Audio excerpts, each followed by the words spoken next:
Hello everyone, welcome back to Car Obsession. Today you join me with the brand new Suzuki Vitara. It's got tweaked styling, a revised interior, a slightly different engine lineup and more technology. But is it any good? Well, let's go for a drive and find out.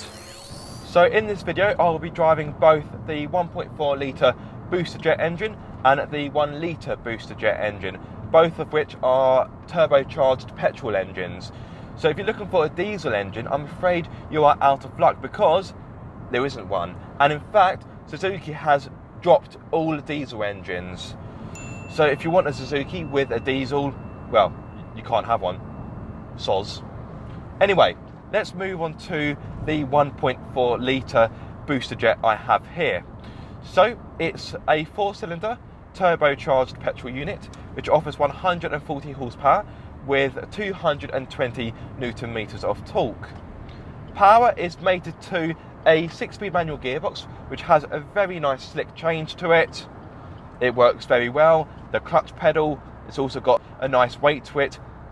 It actually feels quite meaty. I quite like that. You've also got Suzuki's All Grip Select. So this car has got 4-wheel drive. It's got selectable driving modes down here. So I've got normal, snow, or sport. Sport may seem a little bit redundant in a car like this, but this car is pretty nippy, especially if you have this 1.4 litre engine. So you'll hit 62 miles per hour in 10.2 seconds and continue to a top speed of 124 miles per hour. So it's not too shabby. I'm currently driving on a dual carriageway and the performance is good. I don't feel as if I need any more performance. Yeah, it's quite a flexible, workable engine. Now, whilst I'm on this quite boring dual carriageway, let me quickly talk about refinement. It is a little bit noisy in here. But is it deafening? No, it's not. I don't feel like I would need to shout to any passengers in here. Although I do feel like I need to talk up a little bit. So you may look at this Vitara and think, well, nothing's changed. Well, this is of course a facelift. Therefore, the tweaks will be quite minor and it will take you a little bit longer to figure out what's changed. In regards to the exterior, you've got new designs to the alloy wheels and you've also got LED rear lights. And it does help to give this car a new lease of life. Inside, I've now got a soft touch dashboard, which is softish. Yep, it is okay, it's not too bad. It's not the softest dashboard I've ever touched, but I'm being quite picky now, aren't I? However, it is better than the dashboard before, which was hard, scratchy plastic. So Suzuki has been quite keen to improve on this area, and yep, they have. It's got a thumbs up from me. In regards to what else has changed inside, I've now got a new instrument cluster, and you'll be excited about this, I've got a front center armrest. Look at that. Yes. Okay, I know it's not particularly exciting, but following customer feedback for the previous Vitara, a lot of people moaned that this car didn't have a center armrest, and now the new one does. So there we are. Suzuki has listened to your feedback. If you are a customer of Suzuki, you've been listened to. We've also got more technology in here. So you've got a raft of safety equipment, some of which is brand new to Suzuki. So I've got blind spot warning, I've got rear cross traffic alert, and I've also got speed sign recognition, all of which are brand new to Suzuki and brand new to the Vitara. Combine this with autonomous emergency braking, lane departure warning and 7 airbags and you've got yourself a very safe SUV. So safe in fact, it was awarded 5 stars by Euro NCAP, but it is worth noting that the majority of safety equipment is only standard on the range-topping SZ5 model, which is what I'm driving here. Well, not literally right here, that'd be quite painful and catastrophic. Ooh, that looks nasty. Anyway, let's move on. Speaking of models, there are 3 available: SZ4, SZT and SZ5. SZ4 starts from £16,999, offering features such as 7 airbags, alloy wheels, USB and Bluetooth connectivity, cruise control with a speed limiter, climate control and front and rear electric windows. SZT starts from £18,999, adding features such as 17-inch alloys, rear privacy glass, 7-inch touchscreen, reversing camera, smartphone connectivity and navigation.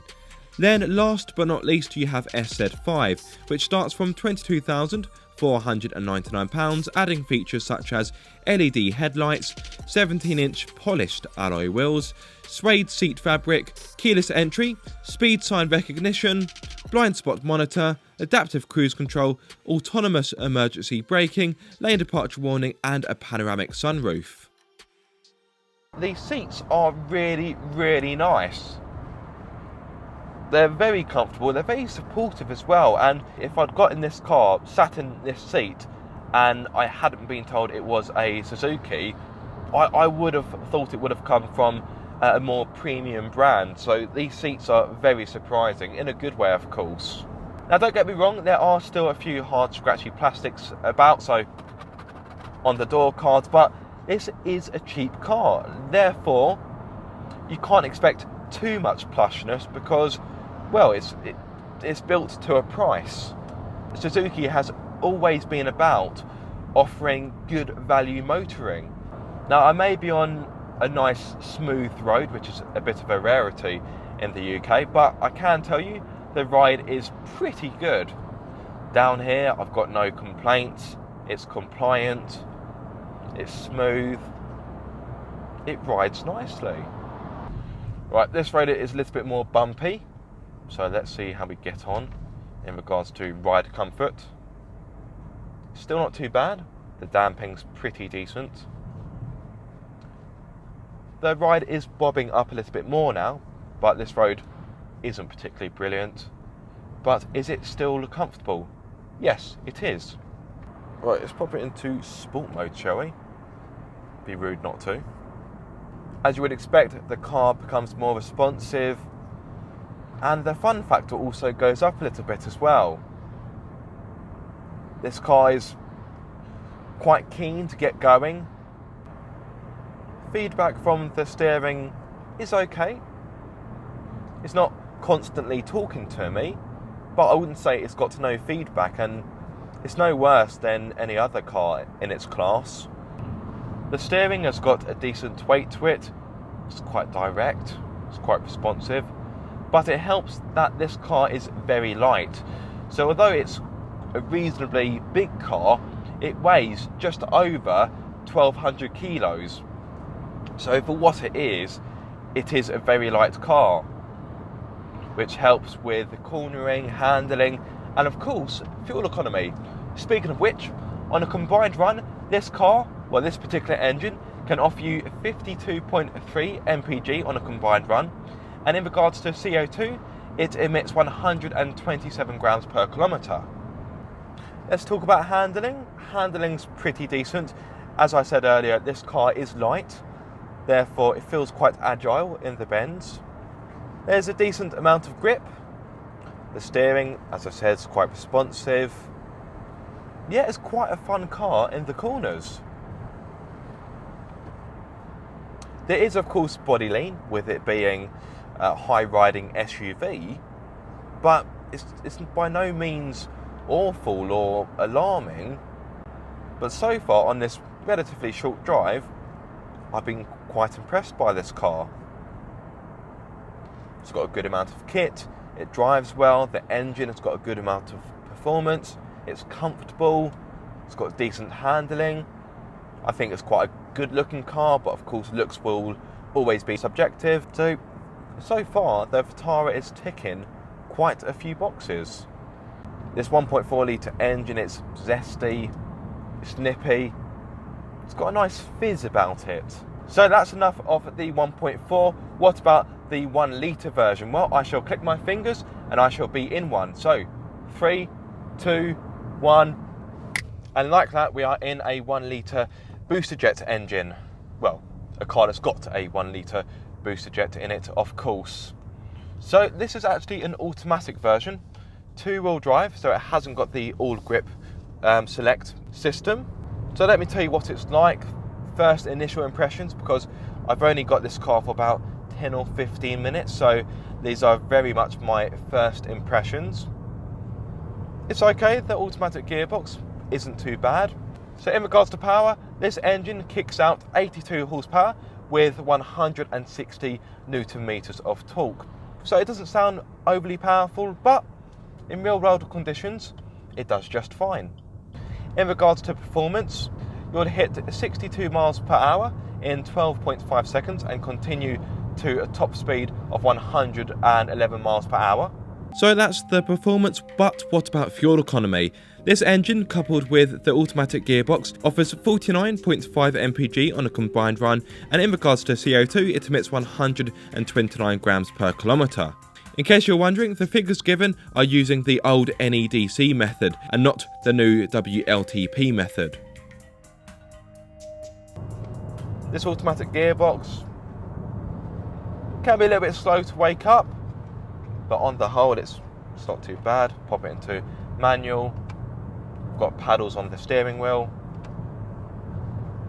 Yeah, I can't really notice the changes, so it's quite smooth. No, I can't feel a thing, so that is pretty impressive. Now some of you may be thinking, well, do I really need to have the 1.4? Well, in all honesty, I would urge you to get the 1.4 or at least look at it, but this 1 litre engine, it works just fine. Honestly, I would prefer a manual, but that's personal preference. This automatic isn't the worst I've ever used. It doesn't really obstruct you too much when you want to make some decent progress. And you can make pretty decent progress in this car. Of course, it's not quite as powerful as the 1.4 litre engine, but for most of you watching, it should be just fine. Let's talk about space. Well, the Vitara isn't exactly the most spacious car in its class, but it's not too bad. The boot offers 375 litres, which isn't class leading, but it should be more than enough for everyday family life. But if you need more space, you can of course fold down the 60/40 seats to give you 710 litres. Rear space isn't too bad. When I was sat behind a driver's seat set for myself, I'm 6'2" by the way, I had enough legroom, not a massive amount, but enough to get comfortable, and headroom was pretty agreeable as well. So to conclude, the facelifted Vitara is a good improvement on what was already quite a good platform. It's good value for money, it's got a good amount of space, and it's got a good amount of safety features as well. So if you're after a family SUV but you want to keep costs down, then take a look at this, the Suzuki Vitara. Thank you so much for watching this video. I hope you have enjoyed it. If so, give it a massive thumbs up. If you are subscribed, don't forget to click that bell icon so you get notified every time I make a video. And if you aren't subscribed, guys, what are you waiting for? Be sure to subscribe for more car obsession.